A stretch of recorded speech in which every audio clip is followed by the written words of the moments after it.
nos encontramos muy a menudo, ¿no? Que traemos a invitadas que son la única mujer en sectores absolutamente masculinizados. ¿Tú te has visto muchas veces siendo la única mujer en la sala? Es verdad que en las conferencias de ciberseguridad cada vez encontramos a más mujeres, pero yo recuerdo hace 10, 15 años que cuando íbamos a una conferencia de ciberseguridad, vamos. No quiero decir que la sociedad sea machista ni mucho menos, porque gran parte no lo es, pero sí que hay cosas que nosotros hemos normalizado, que en su origen sí que el origen es machista y nosotros lo hemos normalizado. Por ejemplo, a mí me ha pasado que cuando he ido a encontrarme con una empresa, estar la mujer y estar el hombre, irme a dirigir al hombre directamente y pensar, no, Sandra, ella también puede. ¿Por qué? Porque además yo me he visto en esa situación. Estamos como constantemente tratando de jugar a funambulistas, las mujeres. ¿Cómo lo hacéis? ¿Cómo tenéis un equilibrio saludable entre personal y profesional? Yo creo que el equilibrio está demasiado sobreestimado. Yo creo en eso, en encontrar, más que equilibrio, me gusta decir balance. Porque el equilibrio suena algo equitativo, 50-50. Porque además mi balance no es su balance. Ya estáis hablando, ¿no? Las tres habéis sacado a colación temas de si el cerebro femenino funciona diferente. Tenemos un set de skills distinto al de los hombres. ¿Esto realmente así por una composición como orgánica? ¿Es por presión social? ¿Cómo? El cerebro tiene una capacidad innata de plasticidad y eso puede condicionar un comportamiento, para bien o para mal. Entonces, me atrevería a decir, hipotéticamente, de que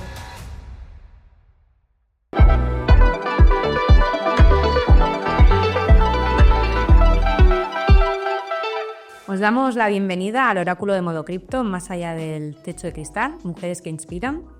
Y como ya nos seguís en nuestro habitual podcast que ofrecemos y tendemos puentes entre la Web3 y la blockchain, aquí lo que queremos es empoderar a las mujeres y hacer visibles a aquellos que creemos que son un ejemplo a seguir. Como siempre, yo soy Sandra Adrián, CEO de Modo Cripto, me acompaña mi partner in crime. Y yo soy Noemi Hansana y bueno, aquí estamos como co-creadoras también de este espacio donde salimos un poco de nuestra serie habitual del oráculo de Modo Cripto y buscamos la representación, ¿no? Esa representación femenina para inspirar a las niñas, a las jóvenes y a las no tan jóvenes también, presentando a mujeres extraordinarias, excepcionales como las que nos acompañan hoy y ahora os presentamos. Sí, hoy tenemos a Selva Orejón, consultora experta en ciberseguridad, identidad digital y reputación online.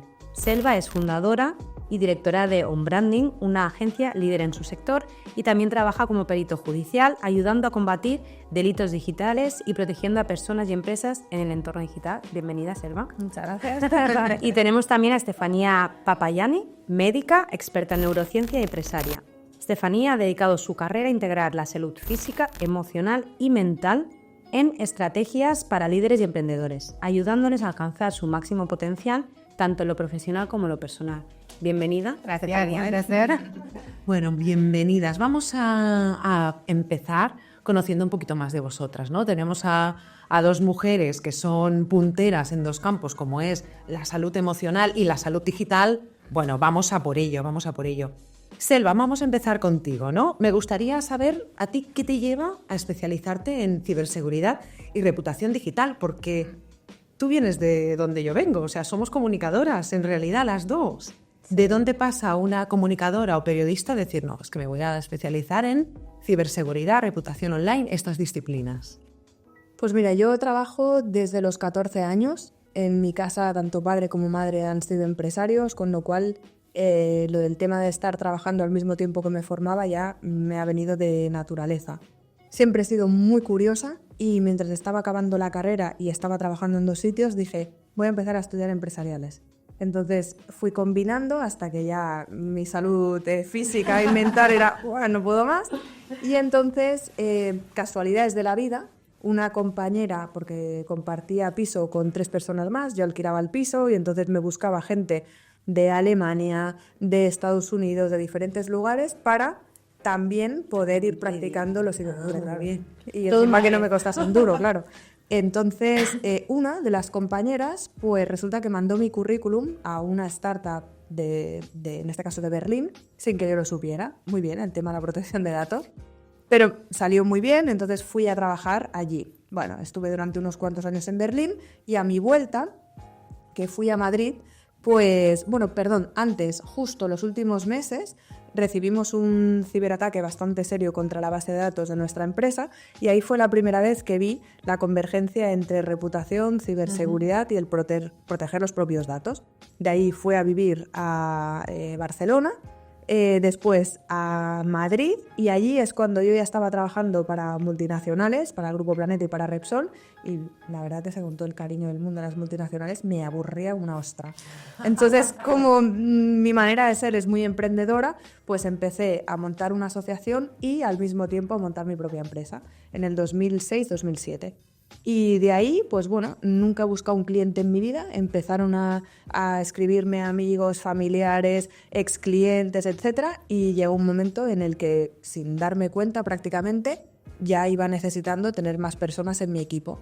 Y cuando vine a Barcelona sufrí una situación personal muy chunga en el que un tipo se obsesionó conmigo y entonces tuve que empezar a buscar recursos más de seguridad técnica.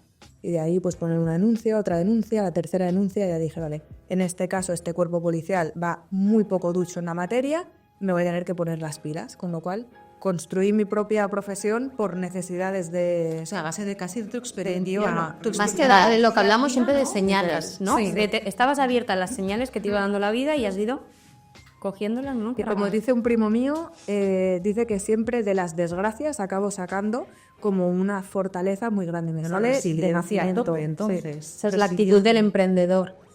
Sí, la verdad.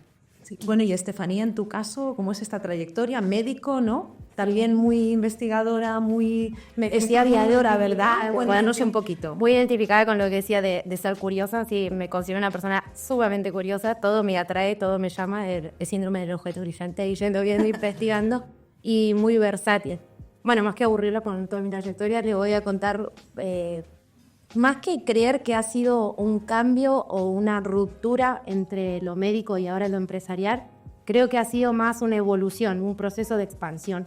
En esta búsqueda constante, ¿no? de la curiosidad, del descubrir, ¿no? y del analizar, me ha llevado a esto, a entender que soy una enamorada del cuerpo humano. Creo que el cuerpo humano es una máquina maravillosa, que estamos lejos de terminar de estudiarla, y fundamentalmente el comportamiento humano en las relaciones y en las interacciones, ¿no? Eso me fascina, el entender cómo a través de analizar cómo uno se relaciona con los demás, con tu entorno, con uno mismo, con las inversiones, con el dinero, podés analizarte a vos mismo. Y también me pasa constantemente que en la consulta clínica el paciente venía con un problema de salud y generalmente estaba más relacionado con algo emocional o incluso con algo mental y de su entorno, de su presión social, que con algo realmente orgánico. Entonces, interpretar al cuerpo humano en su totalidad y no en esos pequeños disfuncionantes de un órgano, creo que es lo que permite entender más, ¿no? Y eso fue lo que me motivó a decir, ok, vamos para adelante y avanzar en el mundo empresarial.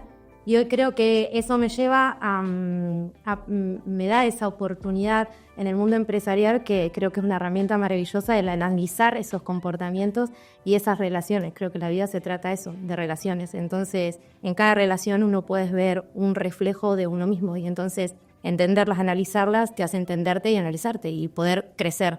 Una de mis variables principales es el crecimiento continuo, entonces es eso, expansión, no otra cosa. Vemos muchos puntos en común entre vosotras, ¿no? Cómo habéis abordado vuestras carreras y cómo habéis ido casi de una liana a la otra, ¿no? Y a partir de construir vuestro momento actual en base a lo que os ha ido pasando, lo que os apasiona, lo que os motiva. Pero es cierto que cada una, pues sois dos campos que dices, ostras, ¿cómo hemos sentado a una experta en tema de ciberseguridad, de reputación, y a una experta en salud mental? Dos mentes inquietas y divergentes. Dos mentes inquietas y divergentes, vale. Pero sí que me gustaría hablar un poquito también de los campos, ¿no? Donde estáis, donde sois vosotras exponentes. Y sobre todo este es un podcast donde hablamos de mujer, de empoderamiento, y nos encontramos muy a menudo, ¿no?, que traemos a invitadas que son la única mujer en sectores absolutamente masculinizados. No creo que sea tu caso. Los nuestros. Exacto. No, en el caso de la salud sí que es un entorno, pero casi al revés. En el de la salud a veces nos pasa que está muy feminizado, y me gustaría explorar esto y cómo lo conjugas tú ¿Y qué nos puedes contar de este sector? Bien, sí, feminizado no, yo creo que va más en... A ver, yo vengo de una familia de 5 hermanos, soy la única mujer, o sea que de estar en un área masculina, sé de lo que... Pero bueno, creo que todo eso lleva a forjarte, ¿no? Y a mí me gusta más que ver algo como un desafío o algo que me tira para atrás o para abajo, ver qué oportunidad me puede generar eso, ¿no? Entonces, el área, sí es verdad que hay más mujeres en el área de la salud, pero no ocupando, digamos, campos de liderazgo. Entonces, eso es lo que veo, sí, hay mucho, pero por ejemplo, en el ámbito quirúrgico es bastante también conflictivo de entrar y luchar y estar ahí en la constante exposición a que a mí me pasó, me recibí muy joven, a los 23, 24 ya era médica, y constantemente en el área de salud era, pero si sos mujer y encima sos chica, sos joven. Y siempre con esa vorágine de la versatilidad y la curiosidad, me ha permitido tener ese carácter de crecimiento constante y escalar rápidamente en todas las áreas donde me los proponía. Entonces, sí que te lleva a ese contexto a ver cómo decirlo políticamente correcto. Aquí no solamente No pasa nada. que me aguarde, pedir disculpas ante todo, que puede que haya que agregar unos cuantos pi por ahí más que se me escapan. Pero a ver, creo que, a ver, ¿cómo lo podríamos decir? Bien, son desafíos. Y creo que los desafíos es oportunidad de crecimiento. Entonces nunca lo vi como un limitante, en absoluto. Capaz que por la forma en que me crié, de que siempre tuve que encontrar mi lugar entre hombres. Entonces, Claro. A mí el hecho de que en una carrera o incluso en hospitales me digan, pero vos sos chiquita, encima son mujeres, como lejos de frustrarme y decirme, tiro la toalla, te voy a mostrar que sí. Así chiquita y como mujer te voy a mostrar que no sigo por qué ser, ¿no? En el Tal cual. sector, lo que decías, Estefanía, del sector de la salud, que es feminizado, pero que nos quedamos como cuidadoras las mujeres. O sea, feminizado porque es pues muchas enfermeras, muchas personas al cuidado de los mayores, que sí que somos mujeres, pero luego Pero hay la puestos. pura faceta precisamente de la mujer del sexo femenino, y esto es así, o sea, es la realidad, es el cuidado de la gente. Tenemos nuevamente innato más ese cuidado, ¿no? De, ojo, que los hombres también, ¿no? Pero siempre es nosotros como por naturaleza. No, y además, y por sociedad se fomenta que nosotras tengamos el rol de cuidadoras. O sea, se espera de nosotras que cuidemos de nuestras familias, tanto descendentes como ascendentes, y de nuestros maridos. Entonces, no solo es que haya un componente genético, sino que hay un componente también de presión social. Sí, lo que yo creo que va cambiando, ¿eh? O sea, yo creo que de una generación a otra, porque... Y en pocos años. Sí, en pocos años. sí. Antes de ir a todo el tema de los cuidados familiares y demás, que es algo que queremos abordar, sí que me gustaría en tu caso, Selva, sí que en el sector de la ciberseguridad, ¿no? Nos metemos ya en terreno más de informáticos, ahí sí que es masculinizado. ¿Tú te has visto muchas veces siendo la única mujer en la sala también? Mira, como mi especialidad es la inteligencia, pues en el análisis de inteligencia hay bastantes mujeres, justamente yo creo que es, lo estaba yo ahí rumiando, creo que es por cómo nos funciona el cerebro. Porque nosotros podemos estar en muchas investigaciones al mismo tiempo o en muchos análisis de inteligencia y estamos relacionando muchos conceptos de un caso anterior, del otro, de tal, y con mucha memoria. Y a mí me pasa, yo tengo varias compañeras que el tipo de skills que yo encuentro en ellas es algo diferente a los que encuentro en mis compañeros. También es verdad que igual es por la propia selección que se hace, somos personas muy resilientes, mucho. Algunas son madres, otras no son madres, pero lo que sí que tengo clarísimo es que tienen una capacidad de frustración brutal. Y además, como te dediques a esto y no tengas capacidad de frustración, cambia de... Claro, porque la investigación te puede llevar a muchos puntos muertos. Claro. Y ahí tienes que lidiar todo el tiempo con, ostras, Sí. he estado días y días, ¿no?, investigando algo y he llegado a un callejón sin salida, igual tienes que volver a empezar. No, seguro. Y además tienes que marcarle muy bien al siguiente compañero, porque claro, bueno, para la salud mental tener vacaciones, claro, con lo cual, oye, alguien se ha puesto mal o alguien ha tenido un accidente y tú tienes que marcar dónde has quedado, cuáles son todos los pasos previos y el otro tiene que seguir. Es verdad que en las conferencias de ciberseguridad cada vez encontramos a más mujeres, pero yo recuerdo hace 10, 15 años que cuando íbamos a una conferencia de ciberseguridad, vamos, o sea, era que yo me quería retirar antes a casa o al día siguiente me levanto pronto, tengo que entrenar y también prefería no quedarme a la noche porque no me interesaba. Pero es verdad que conforme han ido pasando los años, yo cada vez tengo más compañeras criminólogas, psicólogas clínicas. Hay algunas, por ejemplo, que vienen más del ámbito de comunicación. Entonces me gusta y muchas veces también del ámbito que tiene más que ver con el análisis de inteligencia, pero en el ámbito público, que a mí me encantan. De hecho, tengo alguna compañera que viene de lo público y que ahora está con nosotros. Y me parece súper interesante porque es como que se va humanizando esa parte técnica. No porque los hombres no sean humanos, sino porque el componente de psicología humanista que nosotros llevamos ya un montón de años trabajando con el Instituto Carl Rogers, lo que comentábamos de la parte esta más curiosa, yo en los psicólogos y en las psicólogas con las que trabajamos lo vemos y eso lo hemos ido llevando al ámbito más técnico. Entonces, en mi universo, porque yo siempre me he movido así en un universo que todo el mundo va a terapeutas, sí, la verdad es que te podría decir que igual 75% hombres y el 25% mujeres. Tenemos también, por ejemplo, una persona que es transgénero, que esto fue muy curioso porque empezó a trabajar con nosotros siendo hombre y ahora es mujer. Y también, pues no sé, estamos viendo realidades un poquito... O sea, diversidad de todos los ámbitos. Y sobre todo importante, Noemí, que sí que es cierto que a nosotros con el tema de las estafas también nos pasa cuando nos vienen, que cuando eres mujer sí que tienes como un poco más de tacto.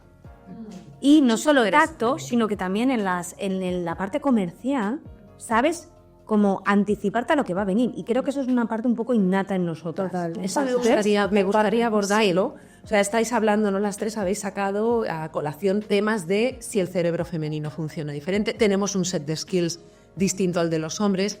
¿Esto realmente así, por una composición como hablábamos, Estefanía, ¿no? de toda nuestro orgánica, es por presión social? ¿Cómo lo definirías tú? A ver, yo creo que el cerebro tiene una capacidad innata de plasticidad, ¿no? De adaptarse, seas hombre o sea mujer. Cuanto más generemos esas conexiones y esos nuevos patrones, más automatizaremos nuestros procesos para bien o para mal, o sea, las dos áreas. Entonces no creo que sea más un patrón. Sí es cierto que nos adoctrinan, para decir así, cuando somos niños de una manera u otra, con la presión social que tenemos en nuestra familia, en nuestra ciudad, en nuestro país o como fuera, y eso puede condicionar un comportamiento. Entonces, me atrevería a decir, hipotéticamente, de que en realidad el comportamiento masculino o femenino está más basado en un adoctrinamiento que en sí por algo fisiológico anatómico. Bueno, unas convenciones sociales, ¿no? Claro, tal cual, no tanto por la fisiología o la anatomía de ese cerebro, sino por ese comportamiento adoctrinado durante tanto tiempo. Que entonces creo que el punto acá es analizar retrospectivamente justamente esa capacidad de observarte a vos mismo, generando esos patrones, esos comportamientos y definir si te sirven o no. Y a partir de ahí decidir cambiarlo. No podemos cambiar nada que no observamos o que no podemos ver. Entonces... Yo aquí sí que quiero, porque a mí me ha pasado a nivel mío personal, que por eso una de las cosas que hagamos el podcast y todo, que sí que es cierto que al final tú te has criado como te has criado, la sociedad en la que es. Y ojo, no considero, no quiero decir que la sociedad sea machista ni mucho menos, porque de gran parte no lo es. Pero sí que hay cosas que nosotros hemos normalizado, que en su origen sí que el origen es machista y nosotros lo hemos normalizado y un hombre o una mujer lo utiliza sin querer sin querer hacer daño a la otra persona o creerse superior, ni mucho menos, ¿vale? Pero sí que es cierto que, por ejemplo, a mí me ha pasado que cuando he ido a encontrarme con una empresa, estar la mujer y estar el hombre, irme a dirigir al hombre directamente y pensar, no, Sandra, ella también puede. ¿Por qué? Porque además yo me he visto en esa situación, pero indirectamente me ha ocurrido a mí. Entonces yo tengo que como analizar y decir, Sandra, recapacita porque no tiene por qué ser así y cambiar, ¿no? O sea, yo creo que es algo con lo que tenemos que ir trabajando, ¿no? Yo sí que te voy a hacer una enmienda a la totalidad de lo que has dicho. La sociedad es machista. Tenemos una sociedad machista, claro, y por eso es lo que decía ella, te han educado en base a unos patrones y ahora estamos despertando. Que yo sé que hay mucha gente contra el woke. La cultura woke es una... No, la cultura woke quiere decir que has despertado ante ciertas realidades y una de ellas es que nuestra sociedad es profundamente machista y patriarcal. Claro, y estamos despertando. Se tenía que decir, se tenía que despertar. Que estamos, pues yo creo que a lo mejor mi generación ha cambiado mucho, hemos cambiado el edad y no tenemos ese sentimiento. O sea, yo, por ejemplo, tanto yo en mi caso personal como mi alrededor más cercano, o sea, ninguna tenemos con nuestros maridos el problema de yo estoy en la cocina o él... No, al contrario. La corresponsabilidad al 100%. Sí, y tampoco tiene que ser el 50%, pues en una vez lo que toca. Claro. Entonces, por eso no nos sentimos, ¿no?, con esto de que realmente existe como tal. Y luego también, al final, yo siempre digo, son las reglas del juego, ¿no? Hay gente que se abruma o se enfada o se... Voy a decir también un pi, no sé. Ya. Cuando llega a un sitio, ¿no?, y dice, claro, es que me he puesto a hablar y no me hacen caso porque soy mujer, digo, son las reglas del juego, pues juguemos con ellas, ¿no? O sea, es como, ya está, o sea... Perdón que me interrumpí. Para eso estamos. Sí. Nato de las mujeres también. ¿Cómo? Cierto, ¿no? Cosa de mujer. No, creo que el punto no es... vuelvo a repetir lo mismo. En esto voy a traer a colación el diálogo que tengo con mi hija. Yo tengo una nena y un nene. Y a mi hija le hablo constantemente de ver el vaso lleno o el vaso vacío. Y entonces creo que somos unas bendecidas en la era en que hemos nacido, porque en otras épocas las mujeres no podíamos votar, no podíamos estudiar. Para mente curiosa como la nuestra, imagínate la presión. No, éramos unas rebeldes, la que lo hacía era una rebelde o te metían en un colegio. En esta zona del mundo, ¿eh? Exacto, y hay muchas zonas del mundo continúa, esta realidad continúan. Entonces creo que y también soy una fanática de decir, donde veas que algo falta, ponelo. Entonces a mi hija esto constantemente se lo digo. Cuando tiene situaciones así, o incluso cuando decidimos migrar y empezamos en un área en Cataluña que es bastante hermética, estamos a las afueras de Barcelona, entonces en una ciudad-pueblo es bastante hermético a nivel social, entonces estas situaciones se repetían constantemente y el decirle, mira la oportunidad, si vos crees que esto todavía no sucedió, sé la primera en que lo haga. Y a partir de ahí muchas más van a poder seguirte, como la primera mujer que se recibió de médica.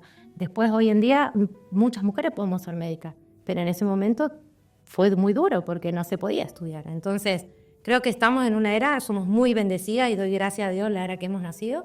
Y que creo que si vemos eso, sin ánimo de ofender, pero creo que es más un patrón interno, de que uno puede ver lo que realmente tiene adentro, si no, no sos capaz de verlo. Entonces, si uno ve machismo, hay que ver desde qué perfil uno lo está teniendo. A mí me pasó mucho, porque, insisto, vengo de una familia latinoamericana, como saben cómo somos los latinos, en esta área del machismo, para decirlo, ponerle una etiqueta, porque... hago un disclaimer, para mí nada es bueno o malo, sino depende de la intención que hay detrás y el objetivo al cual estás enfocado, ¿no? Entonces, creo que si eso se ve, es la oportunidad, por ejemplo, en el área del empresarial, que hoy me manejo mucho con empresarios, con inversores, se nota que hay falta de mujeres. Ya lo hablábamos, que en las conferencias generalmente hay una mujer y la mayoría son hombres. Entonces, propósito para el año que viene, más conferencias femeninas, empezando por mí. Entonces, poner lo que creo que falta. Bueno, había una tendencia que en inglés un panel completamente masculino lo llamaban un manel, ¿sabes? Un panel de expertos. Y había una tendencia de, sobre todo, no solo mujeres, también muchos hombres que no querían participar. Si era un panel o la mujer era la moderadora, que esa es otra. No ponemos a una mujer y es la que modera. Entonces, esto es muy interesante lo que dices, pero... ¿Crees que es porque el que lo organiza no está despierto y no tiene la intención o la búsqueda activa de mujeres y de que sea equilibrado, o porque faltan profesionales, ¿no? Lo que decimos, que nos falta esta representación, falta gente. Ambas cosas, porque, a ver, me gusta pensar siempre en positivo, vuelvo a repetir, y creo que capaz que no son capaces ni siquiera de verlo. Te cuento una anécdota muy resumida. 5 hermanos, única mujer, y la vida siempre en casa era mi mamá y yo, poníamos la mesa, juntábamos la mesa, poníamos la mesa, hasta que un día yo rompí un plato y dije, ¿por qué? ¿Qué lo haga él? ¿Por qué yo? Y mi mamá reaccionó y dijo, tenés razón. Chicos, colaboren y todo. Y tomamos, no lo habían ni planteado. No, entonces, ¿puedo juzgar a mi madre por lo que me estaba haciendo? No, yo creo que ni siquiera era capaz de verlo. Cuando alguien se lo presenta, ahí tiene la oportunidad de decir, sigo igual o cambio. Gracias a Dios, mi mamá, una mente maestra, decidió cambiar. Pero a eso hoy creo que son ambas cosas. Y la mujer, no todas tienen esa vocación de querer exponerse. porque sabemos los juicios que vienen después cuando te expones. Entonces, no todas están preparadas para eso. Yo hoy en día me considero una persona preparada, entonces dentro de mi objetivo está exponerme, pero creo que es mutuo. Por eso creo que cuando sigo repitiendo, cuando veo algo que falta, ponelo, porque capaz que nosotras también hemos seguido ese espacio. Y hablamos, ¿no? Estamos hablando de estas presiones que tenemos las mujeres, que los hemos tenido siempre, estas pioneras. Es que hemos dicho, no somos las primeras que... Y, jolín, qué grande reconocer el papel de las pioneras en nuestras áreas que nos han permitido estar nosotras aquí, 4 mujeres, hablando precisamente de todo lo que todavía nos falta y hasta nos da un poquillo de vergüenza, ¿no? De decir, jolín, si es que somos afortunadas, porque en los últimos 30, 40 años hemos avanzado lo que no se avanzó durante casi 2000. Pero por este tema de equilibrio, ¿no? Equilibrio entre lo profesional... estamos como constantemente tratando de jugar a funambulistas, las mujeres. Somos las constantes protagonistas de la cuerda floja, ¿no? Vosotras, en vuestras 2 áreas, ¿cómo lo hacéis? ¿Cómo tenéis un equilibrio saludable entre personal y profesional? Incluso tú, Sandra. ¿Empiezo yo? Pues volviéndome loca. Totalmente. No, literal. O sea, de hecho yo llevo desde este verano haciendo mindfulness porque llegué después de la campaña de renta el año pasado, mi cabeza iba a explotar, notaba que solo trabajaba, que no estaba con mis hijos, no por ser madre y tener que estar con ellos, sino porque me encanta estar con ellos, o sea, los disfruto, me lo paso pipa, o sea, me encanta. Entonces era, ¿por qué me voy a privar de eso? Y además, como me he vuelto un poco friki de leer temas de neurociencia y de todas estas historias, los ritmos circadianos, la plasticidad, ¿no? Que puedes modificarlo y todo esto, pues entonces decidí hacer el tema de mindfulness, respetar mis sesiones de entreno de hacer físico dentro de lo que cabe. De hecho, tengo un propósito con una amiga muy loco, que es que vamos a hacer un Irox, una locura, en abril. Pero también ayuda, ¿no? El ponerte objetivos a poder hacer, ¿no? Entonces, estar con mis hijos y mi marido, obviamente, ¿no? Todo en familia. Y a veces estipular un poco los tiempos que son como inamovibles, ¿sabes? O sea, mínimo 2 veces por semana X, 3X. Intentar compensar, porque al final también tu cerebro, digamos que necesita dormir, necesita descansar, necesita coger todo. Y antes me hacía gracia una cosa que hablaba Selva de las investigadoras, las mujeres, multidisciplinar y todo eso, porque yo muchas veces considero que nosotros tenemos aquí dentro una CPU que es inteligencia artificial 100%. No, o sea, ¿por qué? Porque me ocurre, además con mi marido me río mucho porque vamos a los sitios y le digo cuánto va a ser la cuenta, le digo cuánto cobra uno, cuánto cobra otro, y me dice, ¿pero cómo lo puedes saber? Y claro, es procesos mentales paralelos. Sí, claro, porque hago tantas rentas, conozco tanta gente, ¿sabes? Tanta información que mi cerebro lo va acumulando, pero no es que yo lo haga de forma consciente, sino que es mi subconsciente, ¿no? Entonces lo voy sacando, ¿no? Y al final esa CPU necesita descansar, necesita tener su momento de sacar en el deporte todo lo que llevas dentro, necesita también pensar, ¿no? Un poco de... Nada, mindfulness, yo no hago meditación ni mucho más de 15 minutos, ¿eh? No pienses que... Ni de broma, que soy muy inquieta.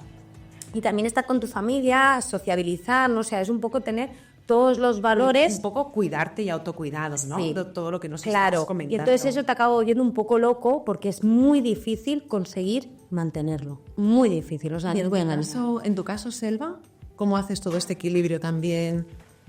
Pues a mí lo que estaba diciendo Sandra me suena bastante, porque con disciplina sí o sí tenemos un amigo en común que ya hace años con el que esto lo comentaba.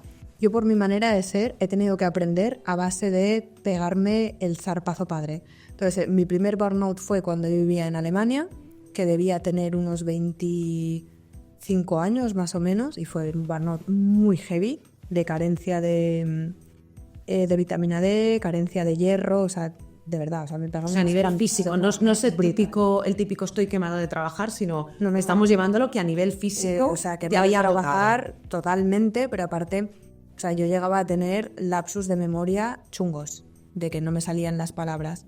Luego, con el tiempo, volví a tener otro, no hace muchos años, y entonces aquí ya sí que dije basta. Entonces, con una muy buena amiga mía que es nutricionista, empezamos a hacer una planificación, sobre todo comprender y leer bien qué es lo que me estaba pasando. Entonces me diagnosticaron Hashimoto y mi lectura del Hashimoto fue que yo no estaba poniendo el límite en respetarme a mí misma, sobre todo con una cuestión de cansancio. Oye, ¿qué es esto, Selva? Porque me parece Vale, es que lo tengo ya tan interiorizado. Si vos también a lo mejor me dices, porque la prima, la tía, el primo tiene Pues no es coña que hablando con mi endocrino me dijo hay una epidemia de Hashimoto que no te lo puedes imaginar qué es. mujeres, no sé. Es una enfermedad supuestamente autoinmune, pero es multicausal. Pero sigo siendo una firme creyente que el cuerpo expresa lo que la mente y el corazón callan. O sea, que primero analizar los pensamientos, el comportamiento y la línea entre los pensamientos. También os voy por el buen camino, ¿no? He parado y he dicho, he puesto un límite de decir, por aquí no se puede ir. Yo hice hace 3 años un posgrado en psicología porque también yo necesitaba que cuando atendemos a las víctimas pues tener esa parte de comprensión. Entonces empecé con ese terapeuta, con mi nutricionista, haciendo horarios muy de meterme en la cama a las 9:30 o a las 10 de la noche. Sí, es que me viene de perlas, pues ver el amanecer, entrenar, eso es sagrado, o sea, sagrado que lo tengo en el calendario. Desayunar, comer, cenar. Hay unos intermitentes que me vienen de perlas para poder rehacer toda la microbiota. ¿Qué más? Agua de... Es que como empiezo soy muy friki, Comparte. a mañana en ayunas, esto también es sagrado. Total. Se llama... luego no lo digo. Sí, exacto. Lo diremos, luego ya. Claramente para la memoria no debe ir tan bien, ¿no? Está bueno de la marca. Y luego pues tomar siempre vitamina D. Evidentemente el entreno es, Alberto, le doy saludos porque yo he estado en Brasil, en Colombia, en Perú, en un montón de sitios y eso es sagrado. Viajo con mi TRX. En casa pues tengo una cinta de correr, tengo un TRX, tengo un montón de mancuernas. Además, tú por tema de horarios tienes Claro. que estar cambiando. Te juro que yo he entrenado en un parking del Aldi, en el parking de los juzgados de Barcelona, en los de Gerona, en Donosti, donde sea, pero además es que yo no me aguanto a mí misma si estoy 2 días sin entrenar, o sea, es que no me aguanto. Me entra un que tengo que... O sea, con disciplina, vaya. Me encantaba antes, Selva, pero ahora más. Si quieres entrenamos juntas. Venga, Montismo, Que lo tiraste y yo estaba mirando a mi marido. Ay, este me va a decir, apuntaste. Porque textual, ¿eh? ¿Hay algo de lo que hayan dicho ellas que no hagas? Porque yo creo que más o menos lo hacemos todo, ¿no? Ya. Para hacer bueno, voy a ser un poco disruptiva. Yo creo que el equilibrio está demasiado sobreestimado. Demasiado sobreestimado. Para mí el equilibrio, insisto, es como vos te sientas. Creo que podría enumerar, porque las dos dijeron eso. Primero, hacer una pausa. Las dos dijeron, tuve que hacer una pausa. Ambas. Segundo, priorizarte. Las dos dijeron lo mismo. Sí, Vamos a tener que... Bueno, entonces, primero eso, pausa consciente, decir, hey, ¿qué está pasando acá? ¿Por qué está pasando? Necesito parar, ¿no? Necesito parar. Mi cuerpo me está diciendo algo, escucharte, ¿no?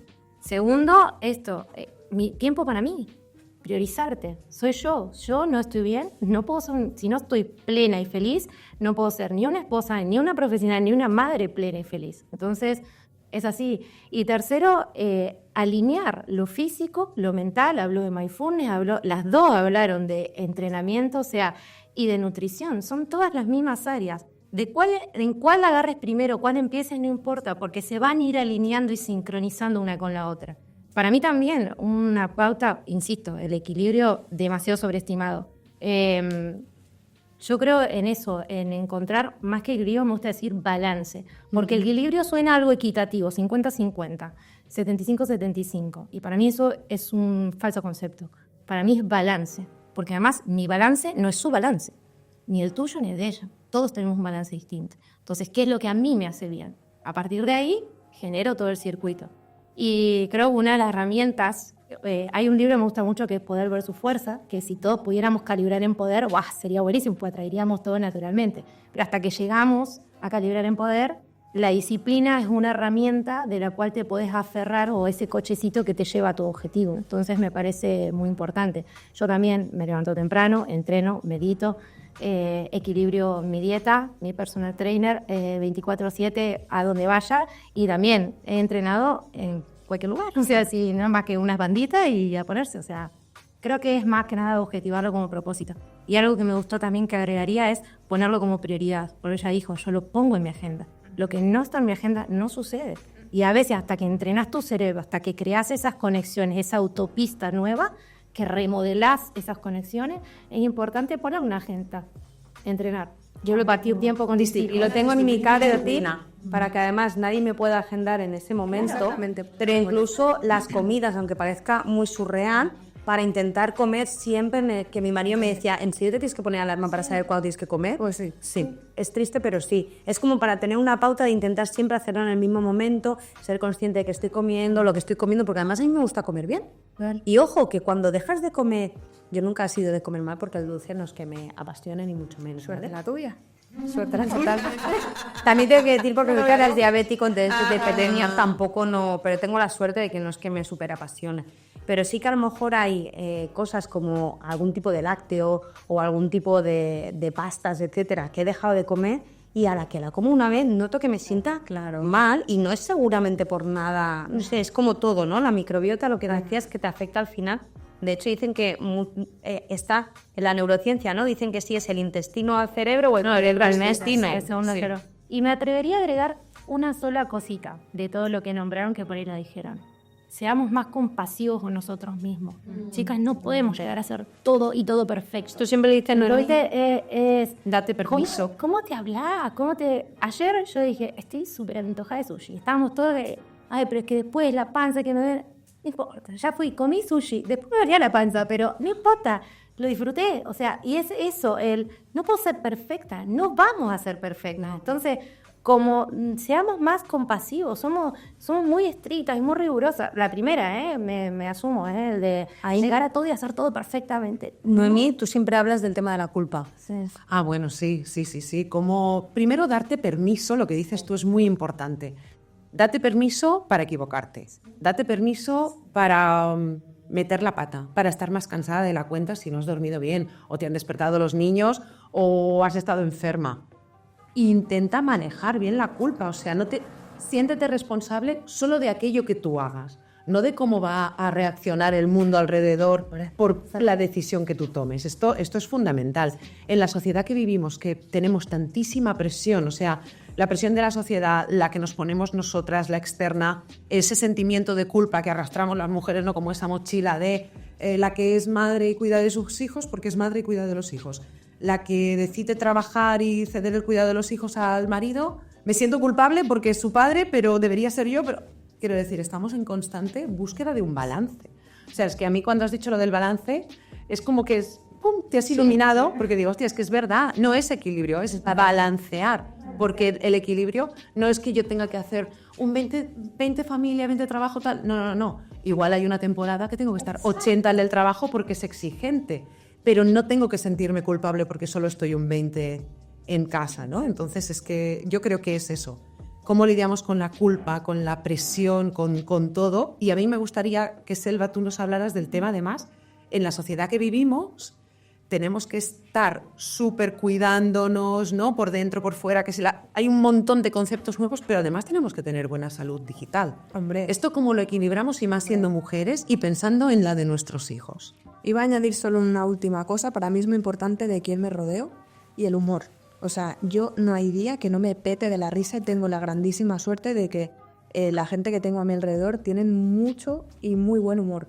Con lo cual, qué importante lo que es una verdad. Saberle quitar hierro a las situaciones, aprender a reír de nosotros mismos. Sí. Eso es súper importante. En el equipo, yo me acuerdo los primeros años de estar colaborando con Mossos.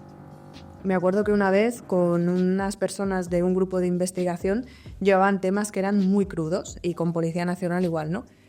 Entonces fuimos a comer y yo pensaba, oye, ¿por qué me están saliendo a mí ahora chistes de humor? ¿No? O sea, pero son los que mejor no te ríen esos chistes. No lo sé, pero yo me tenía que retener y pensaba... Sí, pero toleran bien que los hagamos nosotros. En mi caso sí, porque soy la que barro lo tolera. Y si todos se tenían que reír igual, para que más... Pero es que es cabrona. Pero es que, de verdad, para mí el humor es súper importante. Sí. Y ahora no toca por horario, pero yo de siempre he intentado liberar mi cuerpo. de maneras que no sean solo con el ejercicio o así. Y me parece súper importante el darse unos momentos de placer y de tranquilidad y de tal. También me voy a poner a hablar de tantra, pero es que es muy útil para todo. Y otra cosa que me parece muy interesante, por la pregunta que decías, es que creo que ahora también hay mucha presión, por ejemplo, cuando las parejas se divorcian o si se divorcian y tal, pues muchas veces es hasta dónde mostramos de los niños, qué no mostramos. Ahora tengo que mostrar la felicidad con mi nueva pareja, ahora tengo que no sé cuántos. Y ahí se están exponiendo a un montón de criaturas, que yo no me quiero poner hoy muy seria con este tema, pero hay que ponerse las pilas ya, porque no... En salud, tener una buena salud digital, no solo la tuya, sino pensar un poco qué haces con esas fotos de tus hijos. ¿Qué hace Tinder con fotos de bebés y de niños? ¿Estamos locos o qué? Yo lo siento, claro, yo nunca jamás subo... Bueno, es que tampoco tengo permiso ni balas. Dios, yo no sé decir, mis hijos ya no son muy pequeños. Y, oye, te he hecho una foto... Mira la foto que te he hecho. De hecho, a mí mi hija, sobre todo, mucho más que mi hijo, me pide, esa borrada no me gusta.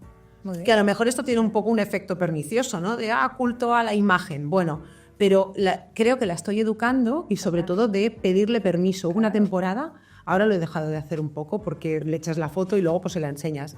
Pero una temporada de, oye, la mamá te puede hacer una foto, y luego les decía, me gustaría subirla a mi Instagram. ¿Puedo subirla? Y si mis hijos me decían que no, yo no la subía. Claro, claro. Y bueno, yo es que también los míos todavía son muy pequeños, ¿no? Pero igualmente no, o sea, personalmente no me gusta, pero... Y os voy a decir el por qué, porque yo tampoco tengo redes personales. O sea, de hecho solo tengo Insta por el tema de 5 minutos, que no necesito ni el límite ese que te pone. Ya está, no veo más ni tengo nada más y no subo absolutamente nada. Porque me parece dos cosas. Una, que es totalmente irreal. Es decir, al final, y además la gente, claro, muestras una bala que antes sabe que es postureo puro y digo, si es que eso lo único que va a hacer es que te puede hacer mal, porque vas a pensar que todo el mundo está más feliz que tú, todo el mundo viaja más que tú, todo el mundo no sé qué, y yo muchas veces digo, mira, si tienen tanto tiempo para hacer tantas fotos y subir tantas cosas, es porque no están disfrutando del momento, no me fastidies. Ese presente, ¿no? Es un poco más... presencia, claro, y luego no solo eso, que si te fijas ahora, cuando tú vas a hacer una foto a alguien o tal, siempre es como... Claro. Entonces, todas las fotos que tú puedes tener en un álbum y recordar son todas sonriendo. Mentira. Es que es mentira. O sea, la gente también necesita fotos. Pues imagínate a nosotras así de lado. Y tú recordar ese momento de cuando tú y yo estábamos hablando, pues si tenías pilingas, ¿no? Son las fotos que más me gustan. O sea, las claro, que ¿no? Son solo el buen fotógrafo, claro. Pero es que el buen fotógrafo es el que es capaz de capturar a las personas en movimiento, no el retratista. Sí, pero ahora... También hay muy buenos retratistas. Pero tú ahora ves cualquier red social y cómo salen todas las fotos. Bueno, si solo salieran sonriendo... Ya... Sonriendo o con el drama máximo, que también me parece una auténtica... barbaridad. O sea, ¿qué haces acabando de parir y explicando a medio mundo cómo te estás sintiendo? Pero yo he visto que han subido la foto, o sea, del parto mientras está saliendo. Sí, sí. Y yo digo, ¿en serio? ¿Estás a punto de ¿Para qué te tienes que exponer así? Y eso... Pues eso es la adicción. Pero me gustaría preguntarle aquí a Estefanía, si eso te hace sentir bien y te balancea, ¿qué? Yo creo que, a ver, hablamos justamente de la culpa y yo tengo una definición de la culpa. Para mí la culpa no es más que inseguridad propia y cargar con responsabilidades o expectativas ajenas. Y yo creo que la culpa se basa en esos dos puntos. Uno es ese sentimiento de inseguridad de si estoy haciendo bien o no, de el cuestionarte constantemente lo que estás haciendo y lo que pensarán los demás de mí, o la expectativa que tienen de mí, o esa presión social de expectativas ajenas de ser mamá presente, como por ejemplo que lo traes desde casa, ¿no? Entonces, respecto a las redes sociales, bueno, están siempre como analizar mis redes sociales, cualquier cosa. O sea, empecé primero hablando de mí, después de nutrición, después de neurociencia, de inversiones. Es mi versatilidad. Yo la verdad es que no juicio a los que lo hacen. No dedico mucho tiempo a las redes sociales. De hecho, creo que pasan semanas y semanas que no entro y capaz que un poquito de culpa de eso me da porque digo, puta, podría ser un área muy interesante para llegar a muchas personas. Lo veo y vuelvo a repetir, ¿qué intención está detrás? Nada es bueno o malo, todo depende de la intención que está detrás. Si esa red social está solo en el mundo, no tenés a nadie, te hace sentir acompañado, conectado, ¿es bueno o malo? O sea, si esa red social te lleva a un riesgo de seguridad, ¿es bueno o malo? Entonces, creo que vuelvo al balance. En los polos opuestos, todo depende de la intención que hay detrás. Yo voy por la calle y empujo a una persona. Esa persona puede decir, qué mala que sos, ¿por qué me empujaste? ¿Y qué pasa si venía un coche y le empujé para salvarle la vida? ¿Es bueno o malo? Entonces, es lo mismo. Las redes sociales es una herramienta más en el cual vos te estás relacionando y te permite y tiene el beneficio de la capacidad de analizarte cómo te relacionas con eso. Estás volviendo consciente a algo subconsciente. Yo creo que todos son herramientas. Bueno, es que te cambia totalmente la forma de relacionarse de las personas. Porque antes tú volvías de un viaje y ¿qué hacías? ¿Te irás a revelar el carrete de fotos? Claro, o aunque fuese digital, es igual, pero tomando algo, sociabilizabas, enseñabas tus fotos. Ahora no, ahora ya has vuelto del viaje y ya has acabado, porque es todo lo que has hecho. No, claro, que esto es seguridad, tomar notas. Si os vais de viaje, no subáis que estáis de viaje, porque os pueden entrar a tasar. Claro, si tienes ahí no tienes una buena protección de tu seguridad. Yo creo que voy a tener los malos. Cuando quieras. Y los malos están muy acechos. Había una página hace unos años que era Please Rob Me.